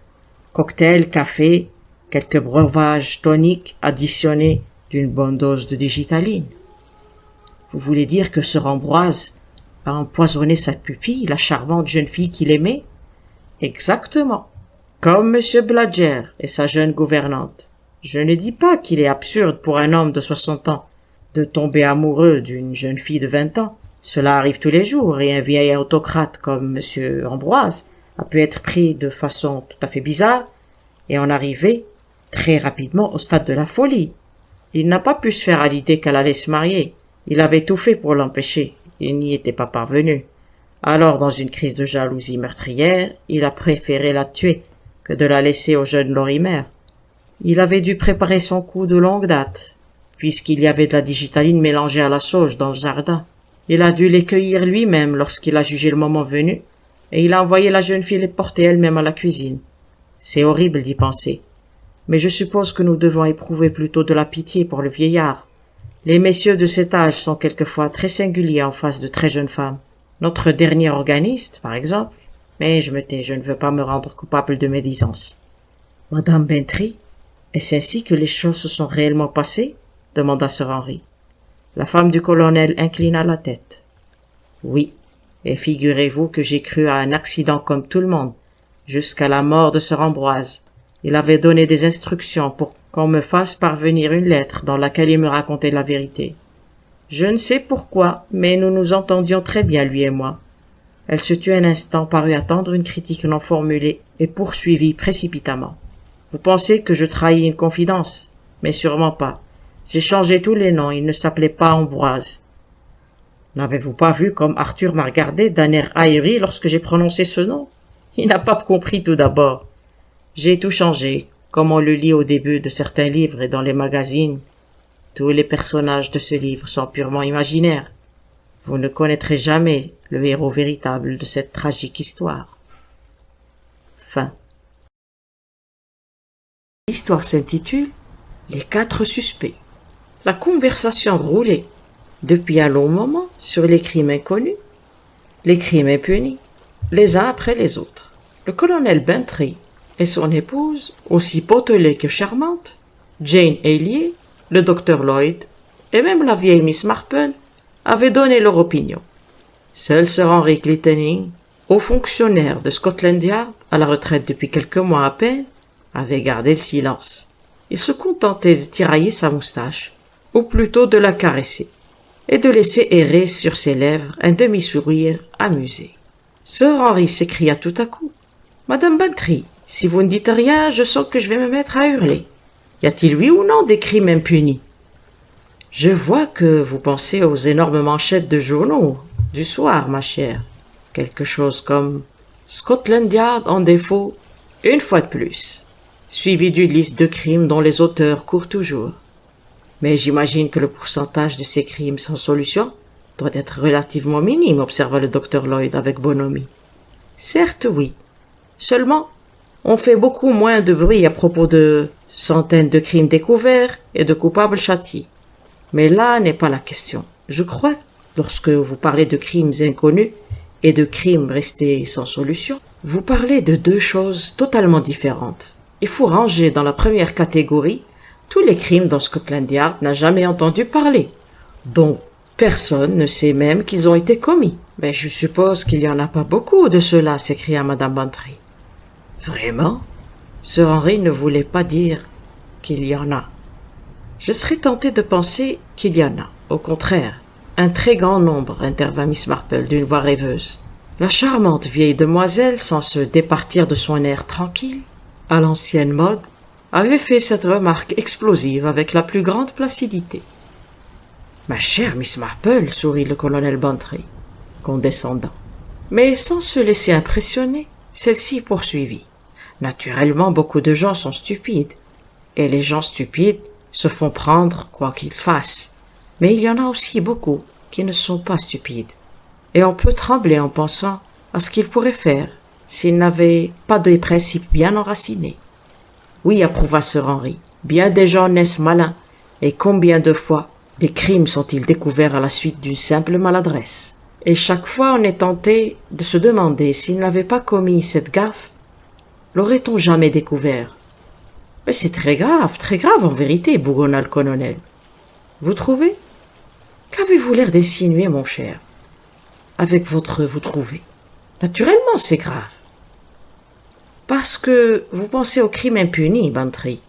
Mais un crime reste-t-il vraiment impuni? Par la loi, d'accord. Mais la cause et les faits agissent en dehors de la loi.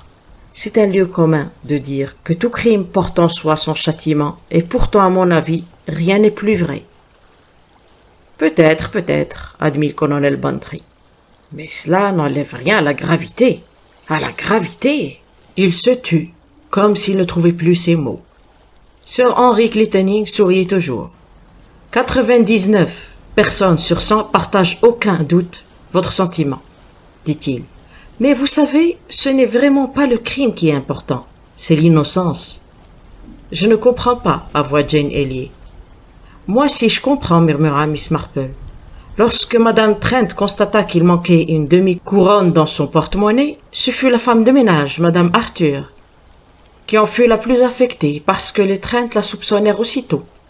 Mais comme ce sont des braves gens et qu'ils savent qu'elle a une famille nombreuse et pour mari un ivrogne, ils ne la renvoyèrent pas. Mais ils ne furent plus dès lors les mêmes avec elle, et lorsqu'ils partirent en voyage, ils ne la chargèrent pas de veiller sur la maison comme les autres années, ce qui fit une grande différence pour elle, et les autres personnes commencèrent à la suspecter aussi. Mais brusquement on découvrit que le coupable était la gouvernante. Madame Trent la surprit un jour reflétée dans un miroir par l'entrebâillement d'une porte. Ce fut par le plus grand des hasards, ou plutôt grâce à la providence. C'est cela, je pense, que veut dire Sir Henry. La plupart des gens seraient seulement intéressés par la personne qui avait effectivement pris l'argent et qui se trouvait être, dans ce cas, la moins soupçonnable, comme dans les romans policiers. Mais la seule personne pour qui c'était en somme une question de vie ou de mort était la pauvre malheureuse qui n'avait rien fait. C'est bien ça votre pensée, n'est-ce pas, monsieur Henry? Oui, Miss Marple, vous avez exactement expliqué mon sentiment. Votre femme de ménage a eu de la chance, son innocence a été prouvée. Mais un doute injustifié accable beaucoup de gens tout au long de leur vie. Avez-vous un caprice si présent à l'esprit, Sir Henry? Insinua Madame Bantry. Dans un certain sens, oui, ma chère amie. Une affaire très curieuse. Tout permettait de supposer qu'il y avait eu meurtre, mais il fut impossible de le prouver. Du poison, sans doute, soupira Jane. Un bon petit poison qui ne laisse pas de traces. Le docteur Lloyd s'agita fébrilement sur son fauteuil, et Sir Henry secoua la tête. Non, ma chère, il ne s'agit pas de poison mystérieux, dont sont imprégnées les flèches des indigènes d'Amérique du Sud. J'aurais souhaité que ce fût une histoire dans ce goût-là. Mais nous nous sommes heurtés à un problème plus prosaïque. Si prosaïque du reste, qu'il n'y a à peu près aucune chance de mettre un jour la main sur son auteur. Un vieux monsieur qui tombe du haut d'un escalier sur le coup. Quoi de plus banal, je vous le demande. Cela fait partie du lot des accidents regrettables mais quotidiens, qui ne sont pas pour autant des crimes. Mais qu'est-il arrivé au juste? Qui pourrait le dire? Sir Henry haussa les épaules. Une poussée par derrière, un fil ou une ficelle, tendue dans le haut des marches et retirée ensuite. Nous ne le saurons sans doute jamais. Pourquoi n'avez-vous pas cru et ne croyez pas encore aujourd'hui à un accident? Demanda le médecin. C'est une assez longue histoire, mais... Eh bien oui, nous avons eu la quasi-certitude qu'il s'agissait bien d'un meurtre. Toutefois, comme je l'ai dit, il y a très peu de chances de découvrir le coupable. Nos soupçons et même nos preuves étant à cette heure encore trop fragiles, et puis il y a l'autre aspect de l'affaire, celui dont je vais à présent vous parler. Voyez-vous, il y a 4 personnes susceptibles d'avoir fait le coup. Un seul coupable, 3 innocents. Et à moins que la vérité n'éclate un jour, ces 3-là traîneront derrière eux toute leur vie l'ombre d'un doute. Convenez que c'est affreux. Mais oui, je suis de votre avis. Racontez-nous votre histoire, maintenant que vous avez aiguisé notre curiosité, suggéra Madame Bantry. Si vous voulez, je peux au reste abréger en vous résumant le début de l'histoire, réfléchit tout haut Sir Henry. Il s'agit donc au départ d'une société secrète allemande, la Main Noire, une sorte de Camorra, ou plutôt de ce que les gens s'imaginent être la Camorra. Un mélange de chantage et de terrorisme, si vous voulez. Cette société naquit après la guerre et prit rapidement de l'extension. Des gens en grand nombre tombèrent sous ses coups, et les autorités s'avéraient impuissantes à la démanteler, car le secret était jalousement gardé par ses membres, et il avait été impossible de trouver un seul d'entre eux disposé à les trahir. En Angleterre, on ignora à peu près tous ces agissements, mais en Allemagne, Main Noire eut une action tout à fait néfaste. Elle finit tout de même par être démantelée grâce aux efforts d'un certain docteur Rosen, qui fut à une certaine époque une personnalité marquante des services secrets allemands. Il réussit à devenir membre de la société, fut initié à tous les secrets et devint ainsi l'instrument de sa perte. Mais il était repéré, et la sagesse la plus élémentaire lui conseillait de quitter l'Allemagne, tout au moins pour un certain temps. Il partit donc pour l'Angleterre et la police de Berlin nous l'adressa avec une lettre de recommandation. Je le reçus longuement, et il me fit la meilleure impression. Il était à la fois impassible et résigné. « Ils mourront, Sir Henry, me dit-il. Il n'y a pas de doute. C'était un homme grand et fort. au beau visage intelligent, à la voix grave traversée de quelques intonations gutturales qui seules trahissaient sa nationalité. J'avais prévu cette éventualité avant de m'engager dans ce combat. Et ma mort n'a pas d'importance, je suis prêt. L'organisation ne pourra plus se reconstituer, c'est l'essentiel. Mais il y a encore beaucoup de ses membres qui sont en liberté et ceux-là prendront la seule revanche qui est en leur pouvoir, ma vie. C'est simplement une question de temps. Je souhaite seulement que ce temps soit aussi long que possible. Voyez-vous, j'écris mes mémoires, je veux dire les souvenirs de ma vie de lutte contre les malfaiteurs de toute catégorie, le fruit de mon expérience, parce que je crois que je pourrais rendre encore ainsi quelques services, et je voudrais avoir la possibilité de mener ma tâche à son terme. Il parlait avec une simplicité et un naturel que je ne pouvais m'empêcher d'admirer. Je l'assurais que nous prendrions toutes les mesures qui s'imposeraient pour assurer sa sécurité. Mais il balaya mes propos d'un sourire et d'un revers de main. « Quelques jours, ils mourront, d'une manière ou d'une autre, » répéta-t-il. « Lorsque ce sera venu, ne vous mettez pas en peine. Vous aurez fait, je n'en doute pas, le maximum pour reculer l'échéance. Je vous en suis par avance reconnaissant. » Il m'exposa ensuite son plan qui était très simple en vérité. Il envisageait de s'installer à la campagne dans un coin tranquille où il pourrait poursuivre son œuvre en paix. Il arrêta son choix en définitive sur un village de Somerset, Kingsnatton, situé à une dizaine de kilomètres de la gare la plus proche et miraculeusement épargné par la civilisation. Il acheta un charmant petit cottage, y fit faire quelques aménagements pour le rendre le plus confortable possible, et il s'y installa avec beaucoup de satisfaction. La maisonnée se composait de Greta, sa nièce, d'un secrétaire, d'une vieille domestique allemande, à son service depuis 40 ans, et d'un jardinier, homme à tout faire originaire du pays. « Les 4 suspects », murmura le docteur Lloyd. « Exactement, les 4 suspects. Je n'ai plus grand-chose à ajouter. La vie s'écoula paisiblement à Kingsnatton pendant 5 mois. Et puis le coup partit. Le docteur Rosen tomba un matin dans l'escalier et seulement découvert une demi-heure après. Il avait cessé de vivre. Gertrude était dans sa cuisine, la porte fermée, et elle n'avait rien entendu, d'après ses dires. Fraulein Greta était dans le jardin, occupée à planter des oignons, d'après ses dires aussi. Le jardinier Dobbs cassait la croûte dans la cabane à outils, à ce qu'il dit. Et le secrétaire était sorti faire une promenade, et, une fois de plus, il n'y eut là encore que le témoignage de l'intéressé. Personne n'avait d'alibi contrôlable, personne ne pouvait confirmer la déclaration de personne, mais une chose est certaine, ce n'était pas quelqu'un de l'extérieur qui l'avait tué, car un étranger aurait tout de suite été repéré dans le petit village. Les 2 portes d'entrée étaient fermées à clé, chaque membre de la maisonnée ayant sa propre clé. Vous voyez donc que l'affaire se circonscrivait entre les 4 commensaux de la victime. Et pourtant, ils semblaient tous au-dessus de tout soupçon. Greta, la fille de son frère, Gertrude et ses 40 années de loyaux services, Dobbs qui n'avait jamais quitté Kingsnatton, et Charles Templeton, le secrétaire. Justement celui-là, mon cher, d'où sortait-il? Intervint vivement le colonel. Pour moi, il est le suspect numéro 1. Qu'est-ce que vous saviez de lui? C'était justement ce que je savais sur lui qui le mettait tout le premier hors de cause, répondit Sir Henry avec gravité. Charles Templeton était un de mes hommes. Ah bon, souffla le colonel Bantry tout déconfit. Oui, je voulais avoir quelqu'un sur place et en même temps, je ne voulais pas provoquer les bavardages du village. Rosen avait besoin d'un secrétaire. Je lui proposai donc Templeton, qui avait l'avantage de parler couramment l'allemand et qui était en outre un excellent policier. Mais alors, qui soupçonnait? S'écria madame Bantry d'une voix troublée. Tous ces gens semblent tous si... Ma foi, oui, à vous entendre, si bien. En apparence, certes, mais on peut voir les choses sous un autre angle.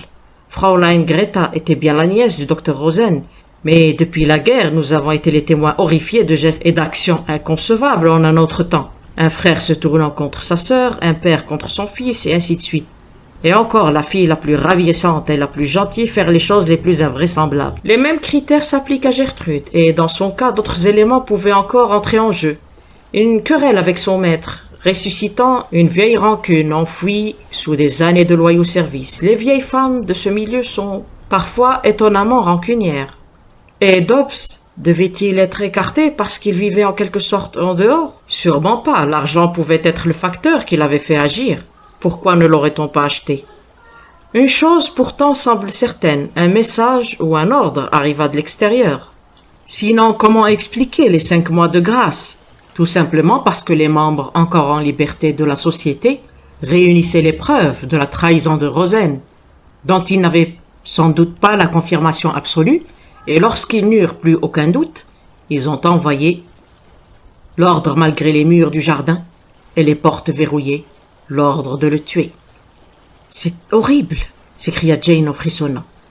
Il s'agissait pour nous de savoir par quelle voie le message était arrivé, poursuivit Sir Henry.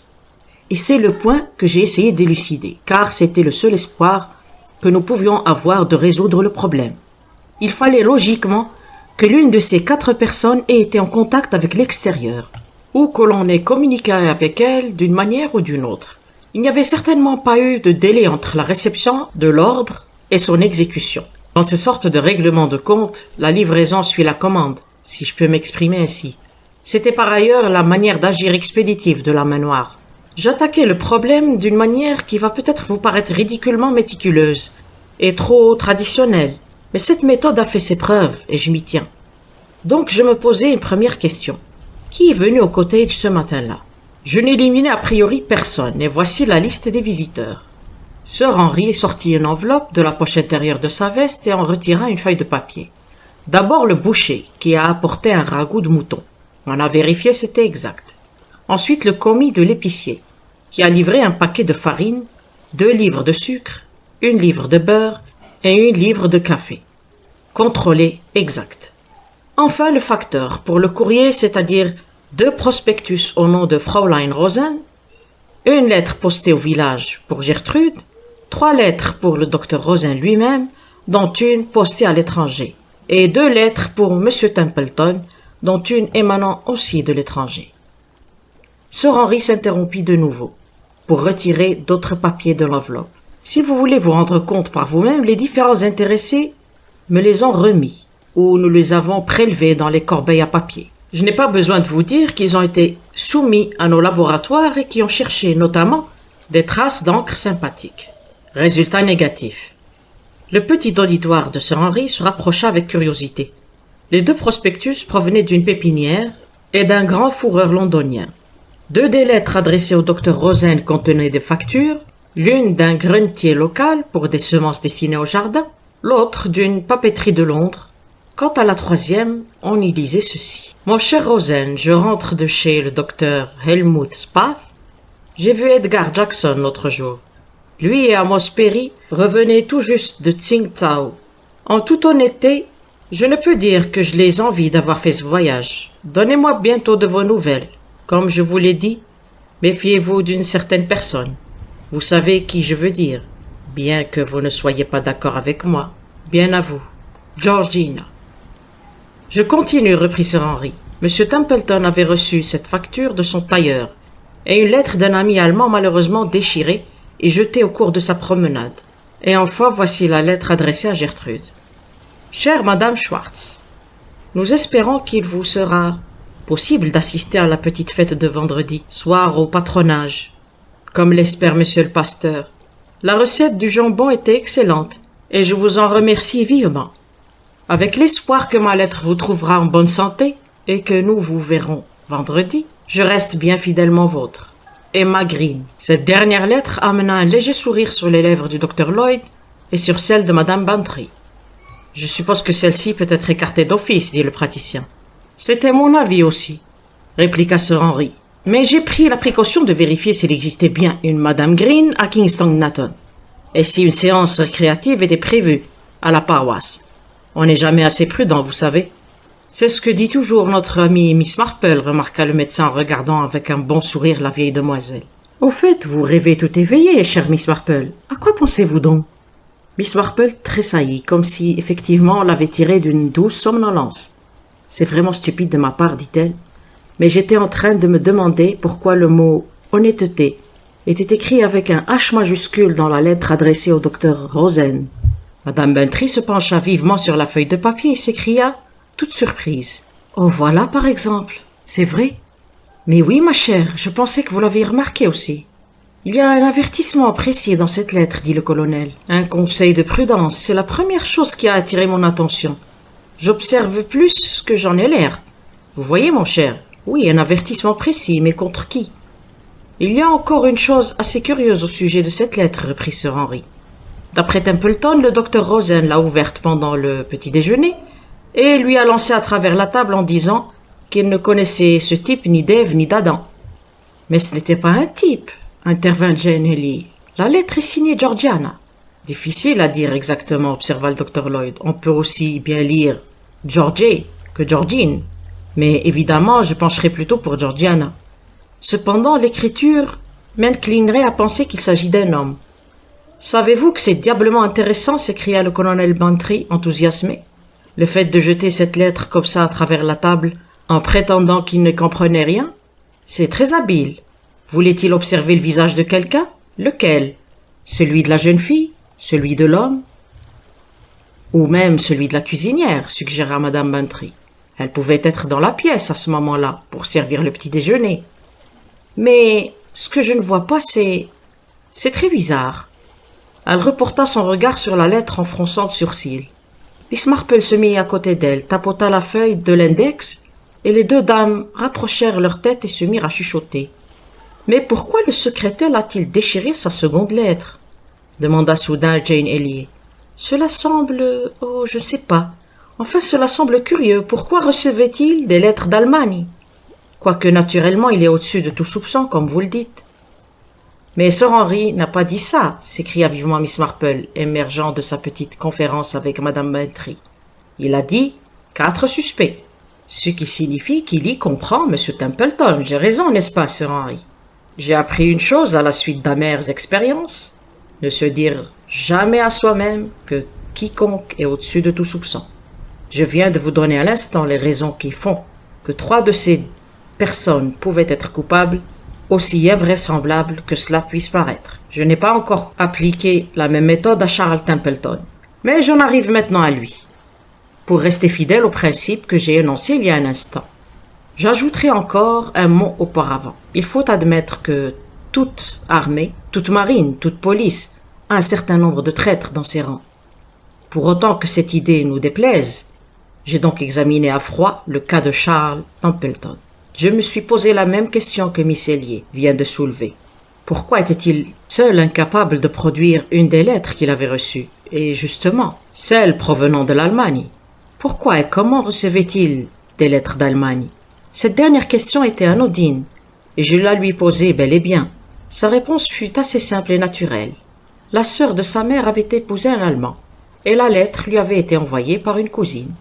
J'appris ainsi un détail capital que j'ignorais jusque-là. Charles Templeton connaissait des gens en Allemagne. Cette conjoncture le mit d'emblée sur la liste des suspects. Le mit même en tête de liste. C'est un garçon à moi, un garçon que j'ai toujours apprécié, et en qui j'ai eu toute confiance, mais en toute justice et loyauté, c'était là qu'il devait être. Mais c'est... je ne sais pas, et de toute évidence, je ne saurai jamais. Ce n'est pas la question de punir un meurtre, c'est une question qui me semble 1000 fois plus importante. C'est la flétrissure, peut-être, de toute la carrière d'un honnête homme, à cause des soupçons que je ne peux pas me permettre de négliger. Miss Marple tout sauta et dit avec douceur. Alors, Sir Henry, si je vous comprends bien, c'est sur ce jeune homme, monsieur Templeton, qu'il pèse surtout vos soupçons. En quelque sorte, oui. Il devrait être de même pour tous les 4, mais ce n'est pas véritablement le cas. Dobbs, par exemple. Qu'importe que je le suspecte, mon soupçon n'affectera pas sa carrière. Personne dans le village n'a jamais pensé que la mort du vieux docteur n'était pas due à un accident.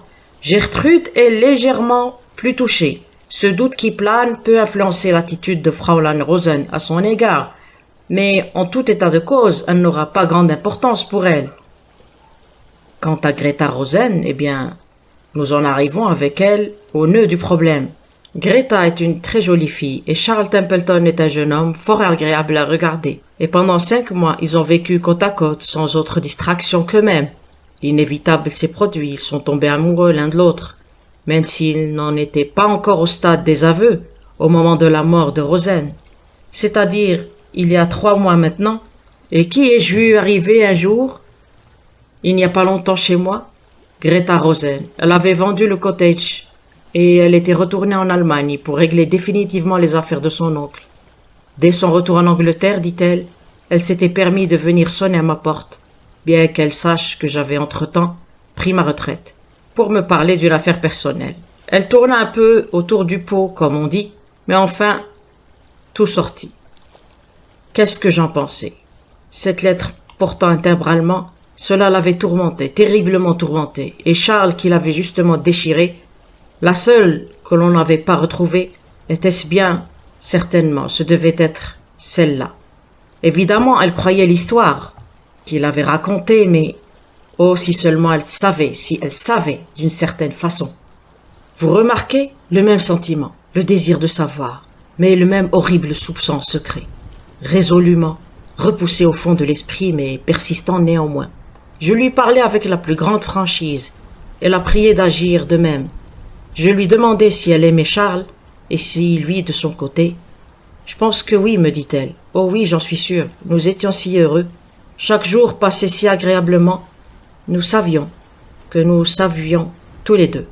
Mais nous n'étions pas pressés. Nous avions tout le temps. Quelques jours, il me dirait qu'il m'aimait. Et je lui répondrais que moi aussi. Ah, mais vous pouvez deviner. Maintenant tout est bouleversé. Un nuage noir a surgi entre nous.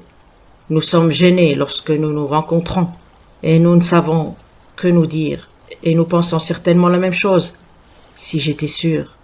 C'est pourquoi, Sir Henry, je vous supplie de me dire, je vous donne ma parole que ce n'est pas Charles Templeton qui a tué votre oncle. Dites-le. Oh, dites-le moi, je vous en prie, je vous en supplie. Et sacrebleu, s'emporta soudain Sir Henry, en assénant un coup sur le point de la table. Je n'étais pas en mesure d'engager ainsi ma parole. Ils s'éloignèrent de plus en plus l'un de l'autre, ces deux-là, séparés par le soupçon comme par un fantôme que je n'avais pas le droit de balayer de propos délibérés. Il se rejeta contre le dossier de son fauteuil, le visage tout à coup tiré et grisâtre, et il hocha la tête une fois ou deux, en signe de découragement. Et il n'y a rien d'autre à faire, à moins... Il se redressa, et un sourire fugitif, inattendu, illumina un instant sa figure. À moins que Miss Marple puisse m'aider. Qu'en pensez-vous, ma chère demoiselle? J'ai le pressentiment que cette lettre pourrait être de votre ressort. Celle transmettant l'invitation pour la séance au patronage. Ne vous rappelle-t-elle pas quelque chose ou quelqu'un qui rendrait toute cette affaire parfaitement claire? Ne pouvez-vous rien faire pour aider deux jeunes gens désespérés qui voudraient être heureux? Pour aussi bizarre que ce soit, ce recours à une vieille demoiselle de village, de la part d'un routier chevronné de Scotland Yard, il n'en était pas moins sérieux. Sir Henry Clintoning avait une très grande confiance dans le bon sens de la fluette Miss Marple, si bien qu'un très grand espoir brillait dans ses pupilles lorsqu'il leva les yeux vers l'autre côté de la table. La vieille demoiselle tout sauta gênée et lissa la dentelle de sa blouse. Cela me rappelle un peu l'affaire d'Annie Pulteney, reconnut-elle. La lettre est parfaitement claire, bien entendu. Pour Madame Bantry et moi-même, je veux dire non pas l'invitation mais l'autre, celle adressée par un ou une inconnue au docteur Rosen. Vous qui vivez surtout à Londres, Sir Henry, vous n'avez que de vagues notions de jardinage, n'est-ce pas? Et vous n'avez rien remarqué de ce que nous avons compris, Madame Bantry et moi. Et sursauta l'interpellée. Remarquez quoi? Miss Marple regarda son amie et celle-ci choisit un catalogue sur la table.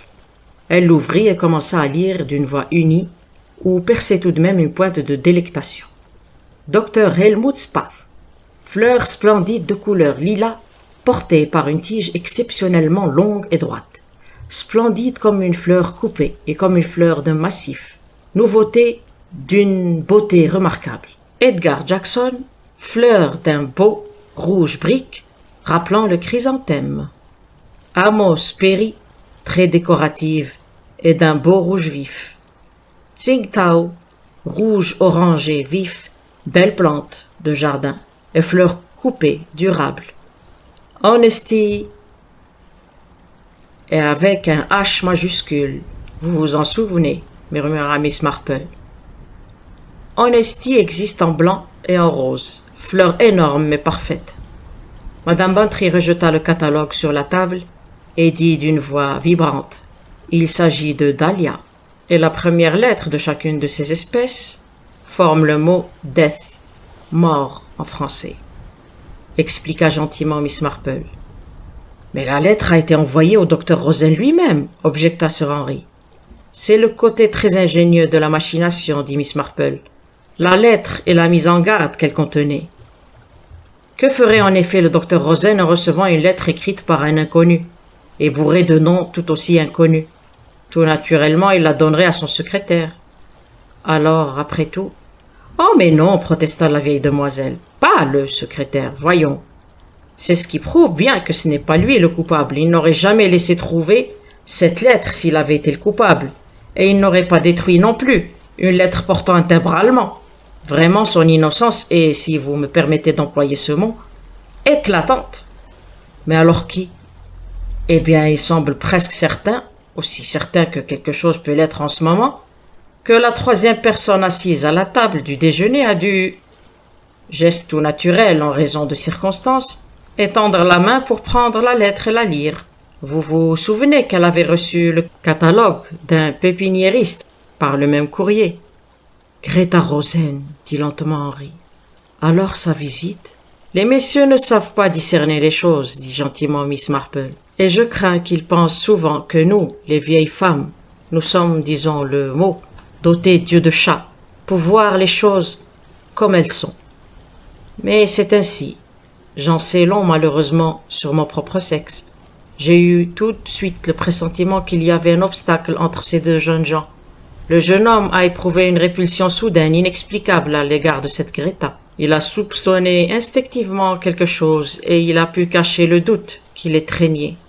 Et je pense vraiment que la visite faite pour cette jeune fille lui avait été dictée par le dépit. Elle a agi avec beaucoup d'habileté et de prudence lorsqu'il a fallu tuer sur ordre. Mais elle s'est départie de cette prudence, juste assez pour fixer vos soupçons définitivement sur le pauvre Templeton. Reconnaissez que vous n'étiez pas du tout aussi sûr de la culpabilité de votre collaborateur avant qu'après la visite de la belle Greta. J'étais convaincu qu'il n'y avait rien de ce qu'elle disait, commença Sir Henry. Les messieurs n'entendent rien à ces choses-là, répéta avec calme Miss Marple. Et cette jeune fille, il se tut une seconde, elle a commis froidement un meurtre et elle s'en est tirée sans dommage. Oh, mais non, Sir Henry, protesta Miss Marple, pas du tout sans dommage. Ni vous ni moi, nous ne pouvons croire cela. Souvenez-vous de ce que vous avez dit il n'y a pas si longtemps. Non, Greta Rosen n'échappera pas au châtiment. Pour commencer, elle est liée à une bande d'individus pas très recommandables, des maîtres chanteurs et des terroristes, auprès de qui l'existence ne doit pas toujours être de tout repos. Et en second lieu, nous pouvons lui prédire une fin tragique, sans grand risque d'erreur. Mais comme vous l'avez remarqué si justement, on ne peut s'attarder sur le sort du coupable, seul l'innocent compte. D'abord M. Templeton, qui, j'ose le dire, épousera cette cousine allemande, a eu un geste que l'on a pu qualifier de suspect en déchirant l'une de ses lettres. Il a eu ce réflexe à mon avis, comme s'il redoutait que l'autre fille voie. On lui demande de lire cette missive, et c'est ce qui me fait croire qu'il y avait quelques idylles là-dessous. Ensuite, il y a Dobbs, bien que, comme vous l'avez justement remarqué, les répercussions de cette histoire ne rejaillissent vraiment pas sur lui. Son casse-croûte doit être son unique préoccupation. Et enfin, il y a cette pauvre vieille Gertrude, celle qui m'a fait penser à Annie Poultry. Avoir derrière soi un demi-siècle de fidélité à la maîtresse et être soupçonné d'avoir détruit le testament de Miss Lamb. Bien que rien n'ait pu être prouvé, il y a de quoi subir un choc. La pauvre créature en a eu son vieux cœur fidèle brisé, et ce n'est qu'après sa mort qu'on a découvert le testament dans le double fond de la boîte à thé, où la vieille Miss Lamb l'avait mis elle-même en lieu sûr. Mais il était trop tard pour la pauvre Annie. C'est ce qui me tourmente pour cette pauvre vieille femme. Lorsqu'on prend de l'âge, on devient facilement amer. Je ressens beaucoup plus de chagrin pour elle que pour M. Templeton, qui est jeune, beau garçon et évidemment regardé d'un œil complaisant par les dames. Vous devriez lui écrire, Sir Henry, pour lui dire que son innocence est définitivement bien établie. Son cher vieux maître mort, et elle ressassant ce malheur et sentant plus qu'on la soupçonne. Oh, c'est affreux d'y penser, et c'est insupportable. Je lui écrirai, Miss Marple, promis Sir Henry. qui poursuivit après l'avoir regardé quelques secondes avec curiosité. Vous savez, je ne vous comprendrai jamais, vous avez vu des choses absolument imprévisibles pour moi. Ma vue, je le crains, est assez courte, répliqua Miss Marple avec modestie et humour. Je suis à peine sortie de St. Mary Mead, et cependant vous avez résolu ce que l'on peut appeler un mystère international, car vous l'avez résolu, j'en suis convaincu. Miss Marple rougit, puis se rengorgea un peu. J'ai été assez bien élevée, je crois, pour mon époque. Ma sœur et moi, nous avons eu une gouvernante allemande, une Fräulein, une créature très sentimentale. Elle nous enseignait le langage des fleurs, matière aujourd'hui négligée dans les études, mais qui était bien charmante. Une tulipe jaune, par exemple, signifie amour désespéré, tandis qu'une reine marguerite signifie je meurs de jalousie à vos pieds. Cette lettre était signée Georgina, qui, je crois, me le rappeler signifie Dahlia en allemand, et cela naturellement rend les choses tout à fait claires. J'aimerais me souvenir du symbole du Dahlia, mais hélas, il m'échappe. Ma mémoire n'est plus ce qu'elle était. Par hasard, il ne signifierait pas death? Oh non, c'est horrible, ce n'est pas ça. Il y a des choses vraiment tristes dans le monde. Vraiment oui, soupira Madame Bentry. Il est heureux celui qui a des fleurs et celui qui a des amis. Je vous fais remarquer qu'elle nous met en dernier, dit le docteur Lloyd. Un homme a l'habitude de m'envoyer des orchidées tous les soirs au théâtre, rêva-t-on Jane Ellier. J'attends vos faveurs, voilà ce que signifie cet envoi, expliqua vivement Miss Marple avec un sourire malicieux. Sir Henry eut une étrange petite toux et détourna la tête. Quant à Miss Marple, elle poussa une exclamation. « J'ai trouvé! Le dahlia signifie perfidie et faux-semblant. »« Merveilleux, absolument merveilleux !» s'écria Sir Henry. Et il soupira. Fin.